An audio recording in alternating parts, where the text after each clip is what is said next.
ஆனா இப்ப பாத்தீங்கன்னா அவர் வந்து காங்கிரஸோட இணைஞ்சது ஈழத்தமிழர்களுக்கு வந்து எப்படி இருக்க போகுது அப்படின்னு தெரியல. ஏன்னா பழைய பழைய வரலாற்று திரும்பி பார்க்கும்போது நமக்கு தெரியும் காங்கிரஸ் கட்சி வந்து ஈழத்தமிழர்களுக்கு என்ன பண்ணுச்சு, என்ன பண்ணக்கூடாததெல்லாம் பண்ணுச்சு அப்படின்றதும் தெரியும். ஒரு உதாரணத்துக்கு வந்து ரொம்ப வருஷத்துக்கு முன்னாடி வந்து விஜய் ஒரு பிரச்சனை இப்போ வந்து பேசியிருப்பாரு. இந்த மீனவர்களுக்காக ஒரு மேடையில பேசும்போது அவர் ஒரு விஷயத்தை வந்து மென்ஷன் பண்ணியிருப்பாரு. இந்த உலக வரைபடத்துல இருந்து நான் வந்து இலங்கையை வந்து காணாமல் ஆக்கிருவேன். உலக வரைபடத்துல இலங்கைன்ற ஒரு இடமே இல்லாம போயிடும். பக்கத்து வீட்டுக்காரனாச்சே எந்த பிரச்சனையும் ஆனான்னு அடங்கி இருக்கும். எங்க பொறுமையை சோதிச்சிடாதீங்க. விஜய் வந்து ஈழத்தமிழர்களுக்காக நிறைய பண்ணுவாருன்னு எங்களுக்கு நம்பிக்கை இருக்கு. என்ன பண்ணுவாரு? அவரால் என்ன பண்ணிட முடியும்? என்ன பண்ணி இருக்காரு? அதே மாதிரி ஒரு அமைச்சர் கூட அழுதுகிட்டு இருந்தாரு பக்கத்துல இருந்து. அழுதுகிட்டு இருந்தாரு. என்ன பண்றது? அடிமை அடுத்த 5 வருஷத்துக்கு ஒண்ணும் பண்ண முடியாது. வெயிட் பண்ணி ஆமா சர்க்கார் படம் வந்து ரியல் ஆயிருச்சு. அந்த பிராண்ட் அழிக்கிறதுல தான்டா நான் ஸ்பெஷலிஸ்ட். இதுல நான் என்னோட ஒப்பீனியன் என்ன அப்படின்னு சொன்னா, இப்போ ஒரே ஒரு விஷயத்த கனெக்ட் பண்ணலாம். விஜயோடையும் அனுரோடையும் ஒரே ஒரு விஷயத்த கனெக்ட் பண்ணலாம். என்ன அப்படின்னா, சிரிப்பு ஒரே மாதிரி இருக்கா? துர்கா லட்சுமி வீடியோ கால் ஜோதிடம். எந்த பிரச்சனையாக இருந்தாலும் வீடியோ கால் மூலம் சரி செய்யப்படும். அனைத்து பிரச்சனைகளுக்கும் 11 நாட்களில் தீர்வு. வணக்கம் கனுஷியா. வணக்கம், எப்படி இருக்கீங்க? நல்லா இருக்கேன் கனுஷியா, நீங்க எப்படி இருக்கீங்க? நானும் ரொம்ப நல்லா இருக்கேன். இன்னைக்கு என்னென்ன செய்திகளோட நாங்க நிகழ்ச்சியில பேச போறோம்? சரி, இன்னைக்கு பாத்தீங்கன்னா தமிழக அரசியல்ல விஜய் அவர்கள் வந்து காங்கிரஸோட கூட்டணி வச்சிருக்காரு. இது மூலமா ஈழத்தமிழர்களுக்கு என்ன நடக்க போகுது அப்படின்றத பத்தி பார்க்கலாம். ஓகே, என்ன நடக்கும் அப்படிங்கிறத பார்க்கலாம். அதே மாதிரி வந்து முன்னாள் ஜனாதிபதி மஹிந்த ராஜபக்ஷ அவர்கள் வந்து பல ஊழல்களோட சம்மந்தப்பட்டிருக்காருன்னு இப்போ பல தகவல்கள் வெளியாயிட்டு இருக்கு இல்லையா? இப்போ இருக்கக்கூடிய ஜனாதிபதி அனுரகுமார் திசாநாயக் அவர்களுடைய அரசாங்கத்துக்கு கீழே பல விஷயங்கள் வெளிவந்துட்டு இருக்கு. அந்த வகையில அவரோட இன்னொரு ஊழல் சம்பவம், அந்த காசு எடுத்து அவர் என்ன பண்ணாரு அப்படிங்கிற ஒரு விஷயம் வந்து இப்போ வெளியாகி இருக்கு. அதை பத்தி இன்னைக்கு நம்ம நிகழ்ச்சியில பேசலாம். அதே மாதிரி உலக நடப்பு என்ன நடக்குது, இந்த போர்ல என்ன நடக்குது, ட்ரம்ப் என்ன சொல்றாரு அப்படிங்கிறதையும் நம்ம லைட்டா பார்க்கலாம். சரி, வாங்க பேசலாம். ஓகே, சரி, முதலாவதா என்ன சம்பவம் அப்படின்னு பாத்தீங்கன்னா, தமிழக வெற்றி கழகம், அதாவது இந்த தமிழக சட்டமன்ற தேர்தல் வந்து பாரிய வெற்றி, வரலாற்றையே கிரியேட் பண்ணிட்டாங்க அப்படின்னு சொல்லலாம். அபார வெற்றி வந்து கிரியேட் பண்ணாங்க. ஆனா என்னதான் கிரியேட் பண்ணாலுமே வந்து அவங்களுக்கு வந்து மெஜாரிட்டியை வந்து காட்ட முடியல. எதனால அப்படின்னு பாத்தீங்கன்னா, ஒரு குறிப்பிட்ட ஆசனங்கள் வந்து அவங்களுக்கு தேவை. ஆனா இவங்க வந்து ஒரு குறிப்பிட்ட ஆசனங்கள் தான் பெற்றிருந்தாங்க. சோ இது மூலமா கூட்டணி வைக்கணும் அப்படின்ற நிர்பந்தத்துக்கு வந்து அவங்க தள்ளப்பட்டாங்க. சோ இதுக்கப்புறமா அவங்க யாரோட கூட்டணி வைக்க போறாங்க அப்படின்றதுதான் அவங்களுடைய எதிர்பார்ப்பா இருந்தது, ரசிகர்களுடைய எதிர்பார்ப்பா இருந்தது, தொண்டர்களுடைய எதிர்பார்ப்பா இருந்தது. நோ மோர் ரசிகர்கள், தொண்டர்களுடைய எதிர்பார்ப்பா இருந்துச்சு. அரசியல் அந்த வட்டத்துல இருப்பாங்க இல்லையா, அவங்களுடைய எதிர்பார்ப்பா தான் இருந்துச்சு. சோ காலையில என்ன நியூஸ் வந்துச்சு அப்படின்னு பாத்தீங்கன்னா, காங்கிரஸ் வந்து இதோட கூட்டணி வைக்க போகுது. ஆனா அவங்க சில நிபந்தனைகளை வைக்கிறதா வந்து நியூஸ் வந்து வெளியில வந்துச்சு. அதே மாதிரி அதிமுக என்ன சொல்லியிருந்தாங்க அப்படின்னு பாத்தீங்கன்னா, எங்களுக்கு நிபந்தனையே இல்ல, நாங்க வந்து முழு ஆதரவு கொடுக்கறதுக்கு நாங்க தயாராக இருக்கிறோம் அப்படின்னும் தகவல்கள் வந்து வெளியாகி இருந்துச்சு. ஆனா இப்போ கடைசியா என்ன கன்ஃபார்ம் ஆகியிருக்கு அப்படின்னு பாத்தீங்கன்னா, தமிழக வெற்றி கழகம் விஜய்க்கு காங்கிரஸ் கட்சி வந்து தன்னுடைய ஆதரவு வந்து கொடுத்திருக்காங்க. இதுக்கப்புறமா விஜய் இப்போ நாளைக்குன்னு நினைக்கிறேன், நாளைக்கு வந்து முதலமைச்சரா ஆக போறாரு அப்படின்னு தகவல்கள் வெளியாகிட்டு இருக்கு. இப்போ அதாவது இன்றைய தினம் அவர் வந்து இப்போ நாங்கள் இந்த நிகழ்ச்சியை பதிவு செய்யக்கூடிய இந்த சந்தர்ப்பத்தில் வந்து அவர் ஆளுநரை சந்திக்க போயிருக்கதாகவும் செய்திகள் வெளியாகி இருந்தது. ஆனால் ஆரம்பத்தில் இப்போ விஜய் வந்து எப்பவுமே அவருடைய பிரச்சாரங்கள் எப்படி சொல்லுவாருன்னா, ஒரு பெரிய தனி கட்சியா, ஒரு பெரிய சக்தியா, தூய சக்தியா நாங்கள் உருவெடுக்க போறோம் அப்படின்னு. தீய சக்தி கொஞ்சம் கன்ஃபியூஸ் ஆயிட்டேன் நானே. தூய சக்தியா வந்து உருவெடுக்க போறோம் அப்படின்னு சொல்லிட்டு இருப்பாரு. அது மட்டும் இல்லாம அவர் வந்து இந்த தேர்தலில் போட்டியிடும் போது 2024 இந்த கட்சி வந்து உருவாகுது. முதலாவது தேர்தல் அவங்க சந்திக்கிறாங்க. ஆனா எந்த ஒரு பயமுமே இல்லாம ரொம்ப துணிவா அவங்க எந்த ஒரு கூட்டணியுமே அமைக்காம, பல பேர் இவரோட கூட்டணி அமைப்பாங்க அப்படின்னு சொல்லி எங்களுக்கு பெரிய எதிர்பார்ப்புகள் இருந்தது இல்லையா? ஒருவேளை இவரோட கூட்டணி அமைப்பாரோ. இதுக்கு விஜய் வந்து ஒரு பிரச்சாரத்துல பதில் சொல்லியிருப்பாரு. விஜய்க்கு யாரு ஆதரவு, யாரோட சேர போறாரு, யாரோட கூட்டணி அமைக்க போறாரு அப்படின்னு எல்லாம் கேட்காதீங்க, விஜய் தனியா தான் வரப்போறாரு அப்படிங்கிற மாதிரி பதில் சொல்லியிருப்பாரு. அதே மாதிரி அவர் இந்த தேர்தலில் வந்து தனியா போட்டியிட்டு அவருக்கு 108 இடங்கள் தான் வெற்றியா கிடைச்சிருக்கு. மொத்தமா ஆட்சி அமைக்கிறதுக்கு 118 இடங்கள் தேவை. தேர்தல் முடிவுகள் வெளியானதுக்கு அப்புறமா இருந்த பெரிய கேள்வி, சரி ஓகே இவர் வின் பண்ணிட்டாரு, இப்போ எங்க மிச்சமா இருக்கக்கூடிய இடங்களை யாரு தரப்போறா அப்படிங்கிற கேள்வி இருந்தது. இந்த கேள்விக்கு இன்றைய தினம் பதில் கிடைச்சிருக்கு. சரி, இவங்க வந்து கூட்டணி அமைச்சிருக்காங்க. பட் இப்போ ஒரு கேள்வி என்ன வந்திருக்கு அப்படின்னு பாத்தீங்கன்னா, திமுகவோட நிலைமை என்ன ஆச்சு அப்படின்றதுதான். ஏன் அப்படின்னு பாத்தீங்கன்னா, திமுக வந்து இந்த தேர்தல்ல படு தோல்வி அடைஞ்சிட்டாங்க அப்படின்னு சொல்லலாம். பெரிய ஏமாற்றம், அவங்களுக்கு வந்து பெரிய தோல்வி அப்படி இருக்கிற பட்சத்துல இவ்வளவு நாளும் கூட்டணி அமைச்ச காங்கிரஸ் வந்து இப்ப அவங்கள விட்டுட்டு தமிழக வெற்றி கழகத்தோட வந்து இணைஞ்சிருக்காங்க. ம். இது வந்து அரசியல் வட்டாரத்துல ரொம்பவே பேசுபொருளாகி இருக்கு. ஏன் அப்படின்னு பாத்தீங்கன்னா, மு.க. ஸ்டாலின் வந்து அவர் பரம்பரையாக அவங்க வந்து ஆண்டு வாராங்க.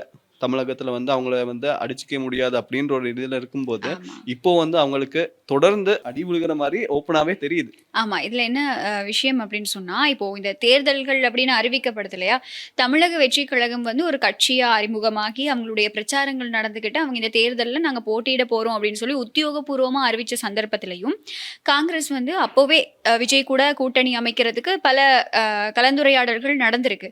ஆனாலுமே டெல்லியில இருக்கக்கூடிய காங்கிரஸ் தலைமை இருக்காங்க இல்லையா? அவங்க வந்து இல்ல திமுக கூட தான் கூட்டணி அமைக்கணும் அப்படின்னு சொல்லி உறுதியா சொன்னதுனால, விஜயோட கூட்டணி அமைக்கிற விஷயம் வந்து அப்படியே இல்லாம போயிருச்சு. அதுக்கப்புறம் தான் தமிழக வெற்றி கழகமும் கூட வந்து நாங்க தனியா தான் போட்டியிடுவோம் அப்படிங்கிற விஷயத்துல ரொம்ப ஸ்ட்ராங்கா இருந்ததுனால, இந்த பேச்சுவார்த்தைகள் எல்லாமே அப்படியே முடிஞ்சிருச்சு. அதாவது தேர்தலுக்கு முதல்ல இருந்தே காங்கிரஸ் கிட்ட ஒரு ஐடியா இருந்தது, தமிழக வெற்றி கழகத்தோட கூட்டணி ஆட்சி அமைக்கணும் அப்படின்னு சொல்லி.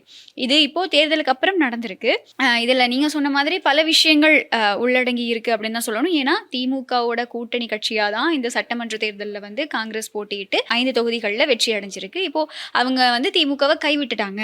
அதுல இருந்து அவங்க வேண்டாம் அப்படின்னு சொல்லி விட்டு விலகிதான் தமிழக வெற்றி கழகத்தோட இணைஞ்சிருக்காங்க. அதுவும் வரலாற்று திரும்பி பார்க்கும்போது பாத்தீங்கன்னா 22 வருஷங்களா இவங்க வந்து பயணிச்சதாகவும் வரலாறு இருக்கு. ஆமா, அது இப்படியேதான் நம்ம யோசிக்கணும். எப்படின்னா, இந்தியாவோட பழைய ஒரு கட்சி, ரொம்ப பழைய ஒரு கட்சி இல்லையா இந்த காங்கிரஸ் அப்படிங்கிறது. அது 2024ல புதிய ஒரு அறிமுகமான ஒரு கட்சிக்கு வந்து ஆதரவு தெரிவிக்கிறாங்க அப்படிங்கிறது வந்து தமிழக அரசியல் ஒரு மிகப்பெரிய மாற்றம் அப்படின்னு தான் சொல்லணும். ஆனா இதுல சுயலாபங்கள் நிறையவே இருக்கு. ஏன்னா இவங்க நிபந்தனைகளோட தான் ஆதரவு தெரிவிச்சிருக்காங்க. இப்போ விஜய் கூட இன்னைக்கு வந்து இந்த மீட்டப் ஒன்று நடந்திருக்கு. அவங்க எல்லாருமே சேர்ந்து சந்திச்சிருக்காங்க. இந்த 5 தொகுதிகளில் வெற்றி பெற்ற உறுப்பினர்கள் அப்புறம் விஜய் இவங்க எல்லாருமே வந்து சந்திக்கும் போது அவங்க வந்து உத்தியோகபூர்வமா நாங்க விஜய்க்கு தான் ஆதரவு தெரிவிக்கிறோங்கிற கடிதத்தை விஜய் கையில கொடுத்துருக்காங்க. லைவ்ல எல்லாம் வந்திருந்தது இந்த சந்திப்பு எல்லாம். இப்படியான பட்சத்தில் அவங்க ஒரு நிபந்தனை வெளியிட்டிருக்காங்க. என்ன அப்படின்னு சொன்னா, மதவாத சக்திகளுக்கு ஆதரவு தெரிவிக்க கூடாது தமிழக வெற்றி கழகம். அது யாரை தாக்குறாங்க அப்படின்றது நமக்கே தெரிஞ்சிருக்கு. மதவாத சக்திகளுக்கு ஆதரவு தெரிவிக்க கூடாது அப்படிங்கிற ஒரு ஸ்ட்ராங்கான நிபந்தனையோடையும் தான் இந்த ஆதரவு வழங்கப்பட்டிருக்கு. அது மட்டும் இல்லை, இதில் வந்து இப்போது இன்னும் கொஞ்ச நாளில் வந்து நாடாளுமன்ற தேர்தல்னு ஒன்று நடக்கும். ஆரம்பத்தில் திமுகவுக்கு வந்து இவங்க காங்கிரஸ் ஆதரவு தெரிவித்ததுக்கு ஒரு மிகப்பெரிய காரணம் என்ன அப்படின்னா, நீங்கள் முதல்ல சொன்னீங்க இல்லையா, பல ஆண்டு காலமாக வந்து தமிழகத்தை ஆட்சி செஞ்சுக்கிட்டு இருந்த ஒரு குடும்ப கட்சி திமுக அப்படிங்கிறது வந்து. அப்போது இவங்களுடைய ஆதிக்கம் தமிழகத்தில் அதிகளவாக இருந்ததுனால தான் காங்கிரஸ் வந்து திமுக பக்கம் ரொம்பவே சாஞ்சிருந்தது. இப்போது அவங்களுக்கு விளங்கிருச்சு, திமுகவுக்கு இதுக்கு அப்புறமும் ஒரு பலம் மக்கள் மத்தியில் கிடையாது. அவங்களுடைய இந்த ஊழல் விஷயங்கள் இது எல்லாமே வந்து மக்கள் வந்து வெளிப்படையாக தெரிஞ்சுக்கிட்டாங்க. இதுக்கப்புறம் ஸ்டாலினுக்கா இருக்கட்டும், திராவிட முன்னேற்ற கழகத்துக்காக இருக்கட்டும், தமிழக மக்கள் மத்தியில் ஒரு வரவேற்பு கிடையாது. மக்கள் இனிமே அவங்களை ஆதரிக்க போறது இல்லை அப்படிங்கிற விஷயம் காங்கிரஸுக்கும் தெளிவாக விளங்குனதுனால தான் இவங்க வந்து மக்கள் ஆதரிக்கக்கூடிய தமிழக வெற்றி கழகத்துக்கு வந்து ஆதரவு தெரிவிச்சிருக்கலாம். இப்போ உள்ளாட்சி தேர்தல், பாராளுமன்ற தேர்தல் இது எல்லாமே வந்து அங்கே நடக்க போகுது. அப்போ அதுக்கு மக்கள் யாருக்கு வாக்களிப்பாங்க அப்படின்னு கேட்டால், நிச்சயமா அதுக்குள்ள ஸ்டாலினால இல்லாமல் போன இந்த அவருடைய அந்தஸ்தையோ அடையாளத்தையோ திருப்பி கொண்டு வர முடியுமா அப்படின்னு கேட்டால் முடியாது இல்லையா. அவங்க ரொம்ப ஒரு பெரிய வீழ்ச்சியை தானே சந்திச்சிருக்காங்க. இனி வரக்கூடிய தேர்தல்களுக்குள்ள ஸ்டாலினால மறுபடியும் அந்த கம்பேக் கொடுக்க முடியுமான்னு கேட்டால் அது ஒரு சந்தேகம் தான். இப்போ ரிஸ்க் எடுக்கக்கூடிய இடத்துல காங்கிரஸ் இல்லை, அதனால தமிழக வெற்றி கழகத்துக்கு ஆதரவு தெரிவிச்சிருக்கலாம் அப்படின்னு சொல்லி சில தகவல் அறிந்த வட்டாரங்கள்ல இருந்து தகவல்கள் வெளியாகி இருக்கு. சரி, இதே நேரத்தில் பாத்தீங்கன்னா விஜய் இருக்காரு இல்லையா, அவருக்கு வந்து ஈழத்தமிழர்களுடைய ஆதரவு வந்து எப்பவுமே இருக்கு. நிறைய ஃபேன்ஸ் எல்லாருமே இருக்காங்க. இப்படி இருக்க பட்சத்துல அவர் தேர்தலில் கூட ஈழத்தமிழர்களை பத்தி அவ்வளவா பேசல. ஆனா இப்போ பாத்தீங்கன்னா அவர் வந்து காங்கிரஸோட இணைஞ்சது ஈழத்தமிழர்களுக்கு வந்து எப்படி இருக்க போகுது அப்படின்னு தெரியல. ஏன்னா பழைய வரலாற்று திரும்பி பார்க்கும்போது நமக்கு தெரியும், காங்கிரஸ் கட்சி வந்து ஈழத்தமிழர்களுக்கு என்ன பண்ணுச்சு, என்ன பண்ணக்கூடாததெல்லாம் பண்ணுச்சு அப்படின்றதும் தெரியும். இப்படி இருக்கிற இடத்துல விஜய் வந்து காங்கிரஸோட கூட்டணி வச்சிருக்காரு. இதை வந்து ஈழத்தமிழர்கள் எப்படி எடுத்துக்க போறாங்க அப்படின்றது தெரியல. ஏன் அப்படின்னா விஜய் வெத்தினப்போ வந்து திருகோணமலையா இருக்கட்டும், மட்டக்களப்பா இருக்கட்டும், யாழ்ப்பாணத்திலயா இருக்கட்டும், அவருடைய ரசிகர்களா தொண்டர்களான்னு தெரியல, அவங்க எல்லாருமே வந்து கேக் வெட்டி கொண்டாடினாங்க. எங்களுடைய மலையக பகுதிகளிலையும் கூட மக்கள் வந்து கொண்டாடினாங்க. ஆனா இப்போ விஜயருடைய கூட்டணியை பத்தி அவங்க என்ன நினைக்கிறாங்க அப்படின்னு தெரியல. உதாரணத்துக்கு சொல்ல போனா இறுதிக்கட்ட போர்ல வந்து இந்தியால வந்து மன்மோகன் சிங் அவர்கள் தான் வந்து பிரதமராக இருந்தாரு. அப்ப கூட ஈழத்தமிழர்களுக்காக அவங்க வந்து அழுத்தம் கொடுக்கல அப்படின்ற ஒரு கருத்து கூட இருக்கு. அழுத்தம் கொடுக்காம அதுக்கு எதிர்ப்பு இந்த சமாதான பேச்சுவார்த்தைகளுக்கு எல்லாம் எதிர்ப்பு தெரிவித்ததாகவும் பல கருத்துக்கள் பல தகவல்கள் இருக்கு. ஸோ இப்படியான நிலையில இவர் வந்து இந்த கட்சியோட கூட்டணி அமைச்சிருக்காரு. ஸோ நேத்து கேட்ட மாதிரி தான் அவங்க அங்க பண்றதால நம்ம ஈழத்தமிழர்களுக்கு என்ன கிடைக்க போகுது அப்படின்றது வந்து தெரியல. இது தெரியாம நிறைய பேர் வந்து இலங்கையில நிறைய பேர் வந்து கொண்டாடிக்கிட்டு இருக்காங்க. நான் நேத்து சொன்ன மாதிரி தான் அவர் வந்து ஒரு படம் வருது கொண்டாடுறீங்க அப்படின்னா அது வந்து ரசிகர்களாக கொண்டாடுறதுக்கு எல்லாமே இருக்கு. ஆனா அவர் அங்க ஒரு கட்சியில அவர் வந்து அங்க ஜெயிச்சு முதலமைச்சர் ஆகிறதுக்கு இங்க கொண்டாட வேண்டிய அவசியம் இல்லை அப்படின்னு நிறைய பேர் சொல்லியிருக்காங்க. அது நேத்து அப்படி சொல்லியிருக்கும் போது பாத்தீங்கன்னா இன்னைக்கு வந்து இப்படியான ஒரு சம்பவம் நடந்திருக்கு. ஸோ பொறுத்திருந்து பார்க்கலாம். ஆமா, இது எல்லாத்தையுமே தாண்டி அவர் எப்பவுமே ஈழத்தமிழர்கள் பத்தி பேசினவர் கிடையாது. ஒரு உதாரணத்துக்கு வந்து ரொம்ப வருஷத்துக்கு முன்னாடி வந்து விஜய் ஒரு பிரச்சனை இப்போ வந்து பேசியிருப்பாரு. இந்த மீனவர்களுக்காக ஒரு மேடையில பேசும்போது அவர் ஒரு விஷயத்த வந்து மென்ஷன் பண்ணியிருப்பாரு. இந்த உலக வரைபடத்துல இருந்து நான் வந்து இலங்கையை வந்து காணாமல் ஆக்கிருவேன் அப்படின்னு சொல்லி அவர் ஒரு ஆக்ரோஷமான கருத்தை வெளியிட்டிருப்பாரு. வீடியோ இருந்தால் நாங்கள் இந்த வீடியோவில் வந்து அட்டாச் பண்ணி விடுறோம். கண்டிப்பாக அது இருக்கும், இல்லாமல் போகாது, நிச்சயமா இருக்கும். இந்த வீடியோ நாங்கள் அட்டாச் பண்ணி விடுறோம். உலக வரைபடத்துல இலங்கைன்ற ஒரு இடமே இல்லாம போயிடும். இது வந்து விஜய்க்கு நாங்கள் எதிர்ப்பு தெரிவிக்கல. அவர் வந்து தமிழகத்துக்கு தான் முதலமைச்சராக ஆக போறாரு, தமிழகத்துல தான் ஆட்சி அமைக்கிறாரு.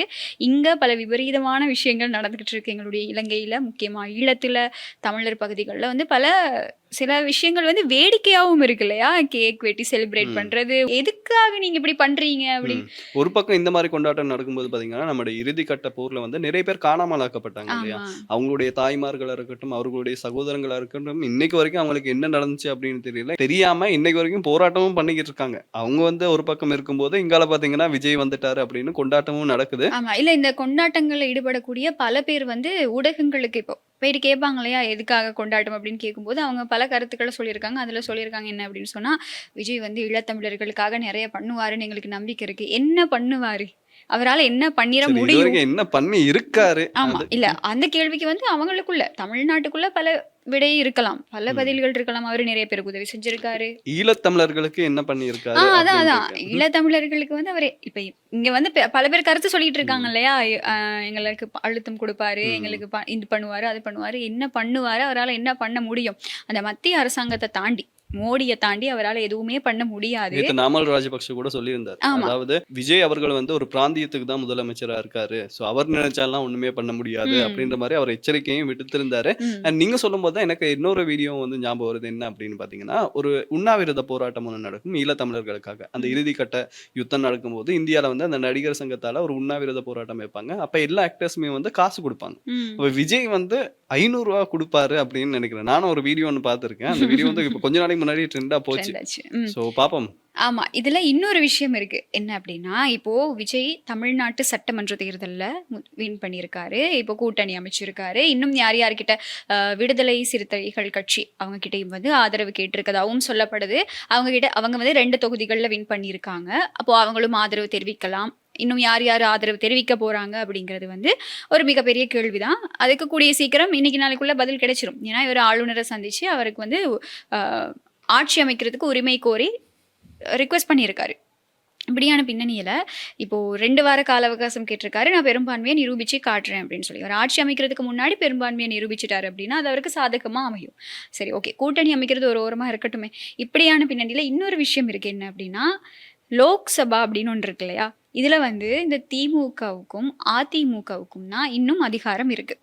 அப்போது தமிழ்நாட்டு சட்டமன்றம் அப்படிங்கிறத தாண்டி லோக்சபால தான் முடிவுகள் வந்து அங்கீகரிக்கப்படும். இதோட அழுத்தம் தான் எங்களுடைய பாரத பிரதமர் மோடி அவர்களுடைய தீர்மானங்களுக்கு அடித்தளமாக இருக்கும் அப்படிங்கிறதே தெரியும்.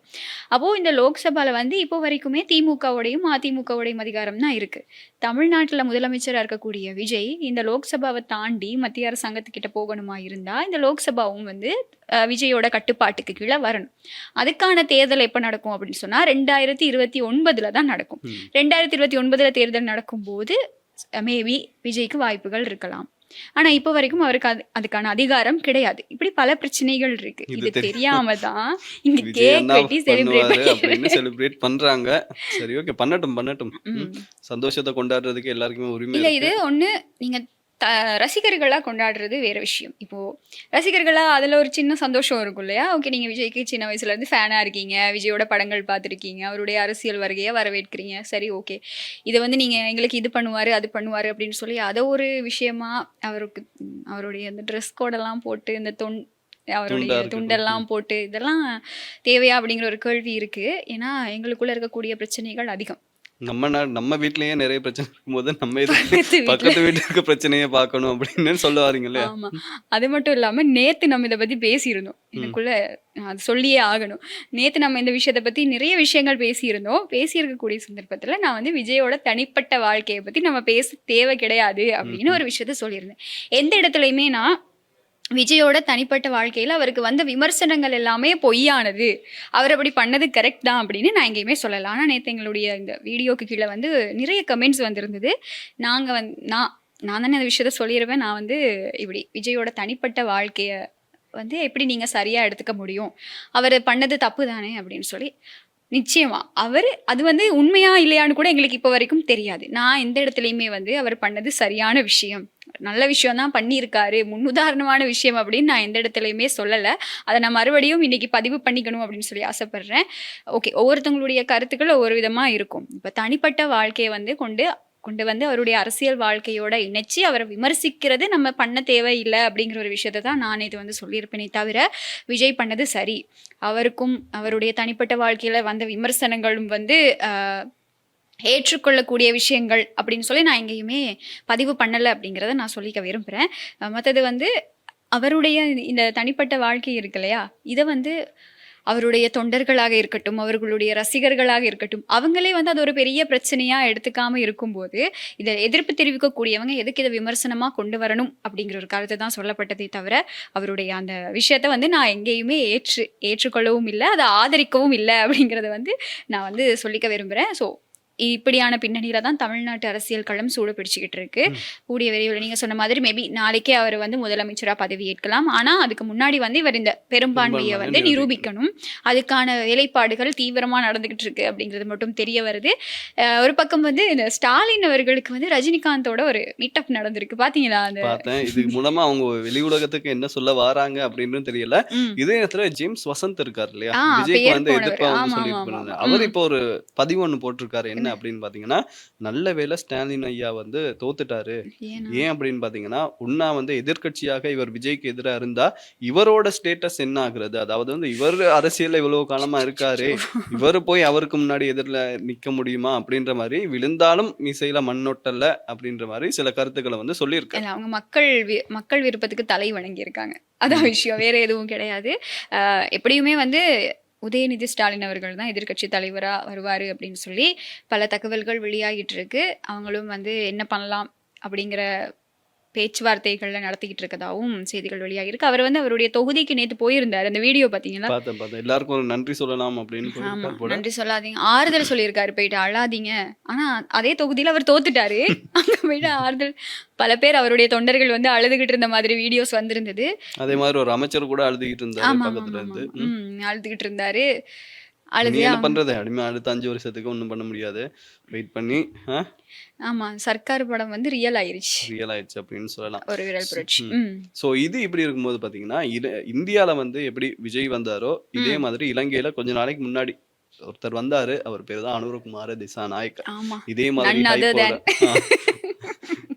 இதே மாதிரி ஹைப்பா இருக்கட்டும், மக்கள் கிட்ட ஆர்வமா இருக்கட்டும், மக்கள் கொண்டாடினதா இருக்கட்டும், எல்லாமே இதே மாதிரி தான் இருந்துச்சு. ஆனா இப்போ எனக்கு திடீர்னு வந்த ஒரு கேள்வி இது. இப்போ விஜய் வின் பண்ணதுக்கு அப்புறமா டக்குன்னு ஒரு அலை வந்தது இல்லையா, இலங்கையில எப்படி அனுரவோ அதே மாதிரி தமிழ்நாட்டுல விஜய் அப்படின்னு சொல்லி எதை வச்சு இவங்க இப்படி கம்பேர் பண்றாங்க? கம்பேர் பண்ணி அதை பத்தி நீங்க என்ன நினைக்கிறீங்க? கம்பேர் பண்ண முடியுமா அனுரவையும் விஜயையும்? பண்ண முடியாது. ஆனா அனுரகுமார திசாநாயக் அவர்களுக்கு வந்து அனுபவம் நிறைய ஜாஸ்தி, ரொம்ப ஜாஸ்தி அப்படின்னு சொல்லலாம்.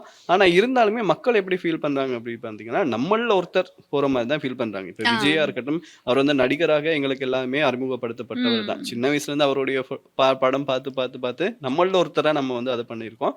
அதே மாதிரி அனுரகுமார திசாநாயக் அவர்களும் அப்படித்தானே இருந்தார். ஸோ நம்மள எந்த ஒரு பேக்ரவுண்டுமே இல்லாம நம்மள மாதிரி ஒரு நார்மல் ஃபேமிலியில சாதாரண வந்து ஒரு விவசாய அரசியல குடும்பம். வந்து இருக்காரு. ஆமா. ம். ஸோ அதனால மக்களுக்கு ஈஸியா கனெக்ட் ஆகுறாங்க அப்படின்னு நான் நினைக்கிறேன். ஆமா. இதுல நான் என்னோட ஒப்பீனியன் என்ன அப்படின்னு சொன்னா, இப்போ ஒரே ஒரு விஷயத்த கனெக்ட் பண்ணலாம். விஜயோடையும் அனுரோடையும் ஒரே ஒரு விஷயத்த கனெக்ட் பண்ணலாம். என்ன அப்படின்னா, சிரிப்பு ஒரே மாதிரி இருக்கா? இல்ல என்ன அப்படின்னா, இந்த மாற்றம் அப்படிங்கிற ஒரு விஷயம் இருக்கு இல்லையா? இந்த மாற்றத்தை வந்து இலங்கை மக்கள் கேட்ட மாற்றம் தான் அனுரகுமார திசாநாயக். அதே மாதிரி தமிழ்நாட்டு மக்கள் கேட்ட மாற்றம் தான் விஜய் அப்படின்னு தான் நான் யோசிக்கிறேன். அந்த ஒரு விஷயத்துல, அதாவது இப்போ எங்களுக்கு வந்து எங்களுடைய நாட்டுல அடுத்த வருஷம் ஜனாதிபதி தேர்தல் வருது. ஓகே, யார் யார் வேட்பாளர்கள் அப்படின்னு பார்க்கும்போது நாமல் ராஜபக்ஷ இருக்காரு, சஜித் பிரேமதாஸ் இருக்காரு, ஓகே, அப்புறம் சுயாதீன கட்சிகள் வேற யாரு, திலீப் ஜாய் வேற போட்டியிட்டாரு. இதே மாதிரி கொஞ்சம் பேர் போட்டிட்டு இருந்தாங்க இல்லையா? போட்டியிட்ட சந்தர்ப்பத்தில் எங்களுடைய தமிழர் தரப்புல இருந்தும் போட்டிட்டு இருந்தாங்க. இப்படியான பட்சத்தில் ஓகே, யாரோ புதுசா ஒருத்தர் இருக்காங்களே, யார் இது? அனுரகுமார திசாநாயக். ஓகே, நாங்க நாமல் ராஜபக்ஷ ஆண்டா எப்படி இருக்கும்? ஏன்னா அப்பதான் நாங்க ஒரு அறகலையை ஃபேஸ் பண்ணி அந்த கட்சி வேண்டாம், அந்த குடும்பமே வேண்டாம் அப்படின்னு சொல்லி நம்ம துரத்தி அடிச்சிருக்கோம். அப்ப அவரை மறுபடியும் கொண்டு வந்தா எங்களுக்கு ஒரு சிக்கலாகும். சஜித் பிரேமதாஸ் ஆப்ஷன்லயே இருந்தாரான்னு கூட எனக்கு தெரியாது. அப்படியான பட்சத்தில் எங்களுக்கு வேற ஆப்ஷன் இல்லாம பல பேர் அனுரகுமார திசாநாயக்கு ஓட் பண்ணியிருந்தாங்க. அவர் ஜனாதிபதியா தேர்வு செஞ்சிருந்தாங்க. இந்த மிதக்கும் வாக்குகள், ஃப்ளோட்டிங் ஓட்ஸ் அப்படின்னு சொல்லுவோம். அதாவது அப்போ வரைக்குமே நம்ம தீர்மானிக்காம இருப்போம். தேர்தல் நடக்கும் வரைக்குமே நம்ம தீர்மானிக்காம இருப்போம், யாருக்கு ஓட் பண்ணலாம் அப்படின்னு சொல்லி. அங்க ஓட்டிங் பூத்துக்கு போனதுக்கு அப்புறமா சரி ஓகே இவருக்கு பண்ணிடுவோம் அப்படின்னு அந்த டைம் அந்த மொமெண்ட்ல பண்ற அந்த மிதக்கும் வாக்குகள் அப்படின்னு சொல்லுவோம். அந்த ஃப்ளோட்டிங் ஓட்ஸ் மூலமா தான் ஜனாதிபதி அனுரகுமார திசாநாயக்கவுக்கு வந்து அதிகமான வாக்குகள் கிடைச்சிருக்கும் அப்படின்னு பல கருத்து கணிப்புகள் இருந்தது. இப்படிதான் தமிழ்நாட்டோட விஜயும் வந்து வந்திருக்கலாம். ஏன்னா விஜய்க்கும் மாற்று யாரு? திமுக இல்லைன்னா, திமுக ஊழல் செய்யறாங்க அப்படின்னு சொன்னா அப்ப அடுத்து யாரு? அடுத்து எங்களுக்கு வேற யார் இருக்காங்க? எங்களுக்கு ஒரு தலைவரா வரக்கூடிய கெப்பாசிட்டி யாருக்கு இருக்கு அப்படின்னு யோசிக்கும் போது அந்த இடத்துல விஜய் அந்த இடத்த சரியா பயன்படுத்திக்கிட்டாரு. அந்த இடத்துல விஜய்க்கு வந்து மக்கள் ஆதரவு அளிச்சாங்க. இந்த ரெண்டு விஷயத்தையும் வச்சு பார்க்கும்போது அனுரவுக்கும் விஜய்க்கும் வந்து ஒரு சின்ன ஒற்றுமை இருக்கோ அப்படின்னு என்னோட ஒரு இல்ல, நீங்க சொல்றதும் ஏற்றுக்கொள்ளக்கூடிய ஒன்றுதான். சரி, இப்படி இருக்க பட்சத்துல அனுரகுமார திசாநாயக் அவர்கள் வந்து வந்து பல விசாரணைகள் வந்து முன்னெடுத்தாரு. அதுல முக்கியமான விசாரணை என்ன அப்படின்னு பாத்தீங்கன்னா, இந்த ராஜபக்ஷ குடும்பங்கள் இருக்கு இல்லையா, அவங்க பண்ண மோசடி சம்பந்தமான விசாரணைகள் வந்து முன்னெடுத்தாரு. ஒன்னா ரெண்டா அப்படி லிஸ்ட் நீந்திக்கிட்டே போகுது அப்படின்னு சொல்லலாம். அந்த விசாரணைகள் கூட இப்ப வந்து நடந்துகிட்டே இருக்கு. ஸ்பெஷலா என்ன அப்படின்னு பாத்தீங்கன்னா, மஹிந்த ராஜபக்ஷவுடைய மனைவி இருக்காங்க இல்லையா, அவங்க பேர்ல வந்து ஒரு வீடு ஒண்ணு பதிவாக்கி இருக்கு. அதை பத்தி நாங்க இதுக்கு முன்னாடி கூட பேசியிருப்போம். அது வந்து ரொம்ப பெருமதியான வீடு, இதை நீங்க எப்படி வாங்கினீங்க அப்படின்ற மாதிரி சிஐடியில வந்து கூப்பிட்டு கேள்வி கேட்டிருக்காங்க. சோ அதுல என்ன ஸ்பெஷல் அப்படின்னு பாத்தீங்கன்னா, இந்த வீடு வந்து இவங்களுக்கு சொந்தமான வீடே இல்லையா. இப்ப தகவல்கள் வந்து இருக்கு. ரணில் விக்ரமசிங்க 2001ஆம் ஆண்டு மஹிந்த ராஜபக்ஷ அவர்களுக்கு தற்காலிகமாக தங்குங்க அப்படின்னு இந்த வீடை வந்து கொடுத்திருக்காரு. ஆனா இவங்க அந்த வீட்லயே இருந்து சொந்தமாக்கிட்டாங்க அப்படின்னு தான் சொல்லணும். சோ இந்த வீடை வந்து 40 கோடி ரூபாய் பெறுமதி அப்படின்னு சொல்றாங்க. ஆனா இந்த வீட்டை வந்து 3.5 கோடி ரூபாய்க்கு வாங்கியிருக்காங்களாம். சோ இது எப்படி வாங்கினீங்க, எப்படி காசு கொடுத்தீங்க அப்படின்னு இப்ப சிஐடியில வந்து விசாரணைகளை ஆரம்பிச்சிருக்காங்க. ஆமா, இது வந்து என்ன வேற எங்க இருந்து வந்த காசு? எல்லாமே மக்கள் நிதி தான் இல்லையா? இல்லை, இது வந்து உறுதிப்படுத்தப்பட்ட தகவல்கள் கிடையாது. இப்போ அவங்க தான் ஊழல் ஆட்சி அப்படிங்கிறது வந்து எல்லாருக்குமே தெரியும். ஏன்னா மக்களுடைய பணத்தை எந்த அளவுக்கு முடியுமோ அந்த அளவுக்கு வந்து ஊழல் செஞ்சு ஒரு பெருத்து போன ஒரு குடும்பம் அப்படின்னு சொன்னால் இது வந்து ராஜபக்ஷ குடும்பம் அப்படின்னு தான் சொல்லணும். எதுக்காக நான் எப்படி சொல்கிறேன் அப்படின்னா, இந்த ஏர்பஸ் ஒப்பந்தம் மூலமாக கிடைச்ச லஞ்ச பணம் இருக்கு இல்லையா, இந்த லஞ்ச பணம் மூலமாக மஹிந்த ராஜபக்ஷ முன்னாள் ஜனாதிபதி வந்து அவருடைய தேர்தல் பிரச்சாரங்களுக்கு பயன்படுத்தி இருக்காரு அப்படிங்கிற இந்த விஷயத்தை, இந்த உண்மையை லஞ்ச ஊழல் ஆணைக்குழு வந்து நீதிமன்றத்துல சொல்லியிருக்காங்க. இப்போ இப்படி ஒரு தகவலும் வந்து வெளியாகி இருக்கு. அப்ப யோசிங்க, இப்போ எவ்வளவு வியாக்கியானம் பேசுறாங்க அரசாங்கத்தை. இப்போ இருக்கக்கூடிய அரசாங்கத்தை எவ்வளவு தாக்க முடியுமோ அவ்வளவு தாக்குறாங்க. அதுவும் எதுவுமே பண்ணாதவங்க மாதிரி தான். இப்படியான செய்திகள் வெளிவந்துட்டு இருக்கக்கூடிய பின்னணியில நாமல் கிட்ட போயிட்டு ஏதாவது ஒரு கொஸ்டின் கேட்டா அவர் அதை அப்படியே உள்டாவா அரசாங்கம் மேல அந்த குற்றச்சாட்டை போட்டுட்டு அவர் எதுவுமே பண்ணாதவங்க மாதிரி தான் பேசுவாங்க. எப்பட்றா அப்படின்னு இருக்கும், எப்பட்றா இப்படிலாம் பேசுறீங்க அப்படின்ற மாதிரி இருக்கும். இப்போ அடுத்தடுத்து இவங்க மேல இருக்கக்கூடிய ஊழல் குற்றச்சாட்டுகள் எல்லாமே வந்து வெளியாகிட்டு இருக்கு, வெளிவந்துட்டு இருக்கு. அதான் அனுரவோட மிக முக்கியமான ஒரு தேர்தல் வாக்குறுதி தான் இந்த ஊழல் செஞ்சவங்கள, கடந்த காலத்துல ஊழல் செஞ்சவங்கள மக்கள் முன்னாடி நான் வெளிப்படையா நிறுத்துவேன், அவங்களுக்கான சட்ட நடவடிக்கைகளை வந்து நான் தீவிரப்படுத்துவேன் அப்படிங்கிற விஷயம். அதுல ஒவ்வொரு விஷயமா நடந்துகிட்டு இருக்கு. ஒரு அணிலோட வழக்கு வந்து இன்னும் நிலுவையில இருக்கு. அவருக்கு வந்து கொஞ்சம் உடம்பு சரியில்லை. அவர் ஓகே ஆனதுக்கு அப்புறமா வந்து வழக்குல முன்னிலையாகி அதுக்கான தீர்ப்பும் வந்து நிச்சயமா வழங்கப்படும், நீதிமன்றம் மூலமா வழங்கப்படும். இப்படியான பின்னணியில தான் வந்து இப்படி ஒரு குற்றச்சாட்டும் அரசாங்கம் மேல முன்வைக்கப்படுது. என்ன அப்படின்னா, நீதிமன்றத்துல வந்து சுயாதீனமா கிடையாது. அனுர ஜனாதிபதி அவர்கள் வந்து நீதிமன்றத்துக்கு அழுத்தம் கொடுக்கறதா வந்து பல செய்திகள் வெளியாயிட்டு இருக்கு. சுயாதீனமா நீதிமன்றம் செயற்படலை, சட்டம் வந்து நாட்டில் ஒழுங்கா செயற்படலை அப்படின்னு சொல்லி இப்போ அழுத்தம் கொடுத்துட்டு இருக்காங்க. பல விமர்சனங்கள், பல கருத்துக்கள் வெளியாயிட்டு இருக்கு. இப்படியான பின்னணியில இந்த சவால்கள் எல்லாத்தையுமே தாண்டி எதிர்கொண்டு இவர் எப்படி இந்த ஊழல்வாதிகளை நாட்டுக்கு வெளிப்படுத்துவாரு அப்படிங்கிறது தான் விஷயம். ஸோ வெயிட் பண்ணி பார்க்கலாம் என்ன விஷயம் அப்படின்னு போது. சரி, நம்ம நாட்டில் இந்த நிலவரம் இப்படி இருக்கும்போது பார்த்தீங்கன்னா, வேர்ல்டு நிலவரம், அதாவது இஸ்ரேல், அமெரிக்கா, ஈரான் பதற்றமான சூழ்நிலை வந்து இப்போ கொஞ்சம் தனியுது அப்படின்னு தான் சொல்லலாம். இது ஏன் அப்படின்னு பார்த்தீங்கன்னா, அமெரிக்க ஜனாதிபதி இருக்கார் இல்லையா, அவர் கூட சில அறிவிப்புகளை வந்து விடுத்திருக்காரு. ஆமா அண்ட் ஈரான் ஜனாதிபதி வந்து சைனாவுக்கு கூட போயிருக்காரு. ஆமா ட்ரம்ப் வந்து இப்போ ஒவ்வொரு விஷயங்களை எப்பவுமே வெளிப்படையா பேசிக்கிட்டு இருக்கக்கூடிய ஒரு நல்ல மனுஷன் தானே. ஆமா, இப்போ ரொம்ப நல்ல மனுஷர். அவர் மாதிரி நல்லவரை பார்க்க முடியுமா? நல்லவருக்கு உதாரணம்னா அது யாரு? ட்ரம்ப் தான். நோபல் கண்ணை பரிசு மூடிக்கிட்டு கொடுக்க சொல்லலாம். இதுல அமைதிக்கான நோபல் பரிசு வேற அவருக்கு கொடுக்கலாம். சொல்லுங்க சொல்லுங்க. ஓகே, இப்போ என்ன இவ்வளவு பிரச்சனைக்கும் காரணம் அவர்தான். அது இது என்ன தெரியுமா, அந்த இது டாக்டர் படத்துல ஒரு சீன் ஒன்று இருக்கும், எங்க கொண்டு வந்து நிறுத்தி இருக்க பாத்தியா அப்படின்ற மாதிரி. ஆமா, இப்போ இந்த தரைவழி தாக்குதல்கள் எல்லாமே நடந்துகிட்டு இருந்தது, ஏவுகணைகள் வீசப்பட்டது, பலர் உயிரிழந்தாங்க. இப்படியான பின்னணியில வந்து இப்போ ட்ரம்ப் வந்து இந்த ஈரான் துறைமுகங்கள் மேல ஒரு கடல் முற்றுகை போடப்பட்டிருந்தது. இந்த கடல் முற்றுகை போடப்பட்டிருந்த சந்தர்ப்பத்தில் வந்து ஈரானுக்கு ரொம்ப கோபம் அதிகமாயிருச்சு. நீங்கள் என்னென்னு என்னோட துறைமுகத்தில் வந்து முற்றுகை இடுவீங்க அப்படின்னு சொல்லி அவங்க என்ன பண்ணாங்க அப்படின்னா, இந்த ஹோர்மூஸ் நீரிணையை ரொம்ப தீவிரமாக முடக்க ஆரம்பித்தாங்க. எந்த ஒரு கப்பலும் போக முடியாது எங்களோட பெர்மிஷன் இல்லாமல். நாங்கள் முதலே அனுமதி கொடுக்கணும், நாங்கள் அனுமதி கொடுத்தா மட்டும்தான் நீங்கள் போகலாம். இப்படி தாக்கப்பட்ட கப்பல்கள் இருக்குது, அனுமதி இல்லாமல் போய் அத்துமீறி போய் ஈரானால் தாக்குதலுக்குள்ளான கப்பல்களும் இருக்குது. இப்படியான பின்னணியில் வந்து இப்போ ஹோர்மூஸ் நீரிணையில் வந்து ஃபுல்லாக முடக்கம், எந்த ஒரு கப்பலுமே போக முடியாது. உலகத்தோட பொருளாதாரம் வந்து இந்த ஹோர்மூஸ் நீரிணையில் தான் இருக்குது அப்படி. அப்போது ட்ரம்ப் என்ன யோசிக்கிறார் அப்படின்னு சொன்னால், சரி ஓகே, இப்போ இந்த ஹோர்மூஸ் நீரிணை மூலமாக போகக்கூடிய வணிக கப்பல்களோட பாதுகாப்பை நான் கொடுக்குறேன், என்னோட அமெரிக்க படைகள் கொடுக்கும் அப்படின்னு சொல்லி ப்ராஜெக்ட் ஃப்ரீடம் அப்படிங்கிற ஒரு திட்டத்தை வந்து அறிமுகப்படுத்தி ஒரு நாள் வந்து இது அமுல்ல இருந்தது. அங்கே போகக்கூடிய கப்பல்களுக்கு பாதுகாப்பு வழங்கிட்டு. ஆனால் இதுக்கு ஈரானோட பதிலடி வந்து ரொம்ப தீவிரமாக இருந்துச்சு. அதுக்கப்புறம் என்ன பண்ணிட்டார் அப்படின்னு சொன்னால், இல்லை இந்த ப்ராஜெக்ட் ஃப்ரீடம் திட்டத்தை வந்து நான் நிறுத்திக்கிறேன்ப்பா அப்படின்னு சொல்லிட்டு ட்ரம்ப் வந்து அதை இப்போ நிறுத்தி இருக்காரு. இப்போது ஈரான் தரப்புக்கு என்ன சொல்கிறாரு அப்படின்னு சொன்னால், தயவு செஞ்சு சரணடைங்க, நீங்கள் எங்ககிட்ட சரணடைஞ்சா இந்த போரை நிறுத்திக்கலாம், தாக்குதல்களை நிறுத்தலாம், நம்ம அமைதி பேச்சுவார்த்தைக்கு வருவோம் அப்படின்னு சொல்கிறாரு. ஈரான் தான் ஆரம்பத்திலிருந்து நாங்கள் சரணடைய மாட்டோம் அப்படின்ற நிலைப்பாட்டில் இருக்காங்க. நாங்கள் சரணடைய மாட்டோம். அழகான ஒரு ஸ்டேட்மெண்ட். அஷூத் பெசஷ்கியான், ஈரானோட ஜனாதிபதி, அவருடைய எக்ஸ் தளத்தில் பதிவிட்டிருக்காரு. என்ன அப்படின்னு சொன்னால், நாங்கள் ஆல்ரெடி இறைவன்கிட்டயே சரணடைஞ்சிட்டோம், நாங்கள் இதுக்கு மேலே யார்கிட்டையும் சரணடைய போகிறது கிடையாது, வெள்ளை கொடி எடுத்துகிட்டு வந்து நாங்கள் சரணடைவோன்னு நீங்கள் தப்பாக மட்டும் நினச்சிடாதீங்க அப்படின்னு சொல்லி ட்ரம்ப்புக்கு ஒரு நல்ல பதிலடி கொடுத்துருக்காரு. இது இப்படி நம்ம இவ்வளவு வர்ணிக்கிறோம், இவ்வளவு பேசுகிறோம், ஆனால் இதுக்கு ஒரு முடிவு வர மாட்டேங்குது.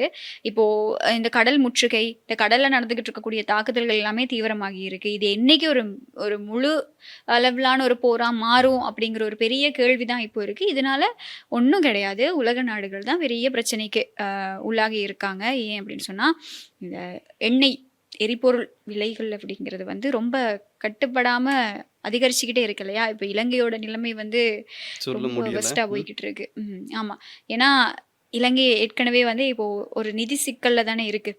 இந்த 2.5 மில்லியன் அமெரிக்க டாலர் வந்து திரைசேரியிலேருந்து காணாமல் போயிருக்கு. அப்போது இதை வந்து மக்களோட நிதியிலேருந்து தான் எடுத்துப்பாங்க, அதை வச்சு தான் ஈடுகட்ட போகிறாங்க அப்படிங்கிற ஒரு மிகப்பெரிய அபாயமும் எழுந்திருக்கு. இப்படியான பின்னணியில் இந்த எரிபொருள் விலை கூடியிருக்கிறது வந்து மக்களுக்கு ஒரு மிகப்பெரிய சுமையாக இருக்குது. ஏன்னா எரிபொருள் கூட்டினா மற்ற எல்லாமே விலைகள் கூடிரும் இல்லையா. இப்போது இலங்கையோட நிலைமையும் கொஞ்சம் மோசமாக தான் இருக்குது. அப்போது அமெரிக்காவோட ஜனாதிபதியும் ஈரானோட ஜனாதிபதியும் மனசு வச்சாதான் இந்த பிரச்சனையை வந்து ஒரு முடிவுக்கு கொண்டு வர முடியும். எது எப்படி போகும் அப்படிங்கிறது தெரியலை. அடுத்த கட்டம், அடுத்த நிமிஷம் அவங்களுடைய யோசனைகள், அவங்களுடைய மைண்ட் செட்டை பொறுத்து அவங்களுடைய ஒவ்வொரு ஐடியாஸ் வெளியில வந்துட்டு இருக்கு, ஒவ்வொரு திட்டங்களை அறிமுகப்படுத்திட்டு இருக்காங்க. ஸோ கூடிய விரைவில் இந்த போர் முடிவுக்கு வரணும். பாதிக்கப்பட்டு இருக்கக்கூடியவங்க வந்து மக்கள் தான். அதனால நிச்சயமா முடிவுக்கு வரும் அப்படின்னு சொல்லி எதிர்பார்க்கலாம். சரி, இன்னைக்கு வந்து நிறைய விஷயங்கள் பார்த்தோம். தமிழகத்துல என்ன நடக்குது, இலங்கையில என்ன நடக்குது, உலகத்துல என்ன நடக்குது அப்படின்னு பார்த்தோம். இதே மாதிரி நாளைக்கும் பேசுறதுக்கு நாங்க தயாரா இருக்கோம். ஓகே, நாளைய தினமும் நிகழ்ச்சியோட சந்திக்கலாம். எல்லா செய்திகளையும் எடுத்துட்டு உங்களோட கதைக்கிறதுக்கு நாங்க தயாரா இருக்கோம். சந்திக்கலாம். Bye bye. Durga Lakshmi video call ஜோதிடம். எந்த பிரச்சனையாக இருந்தாலும் வீடியோ கால் மூலம் சரி செய்யப்படும். அனைத்து பிரச்சனைகளுக்கும் 11 நாட்களில் தீர்வு.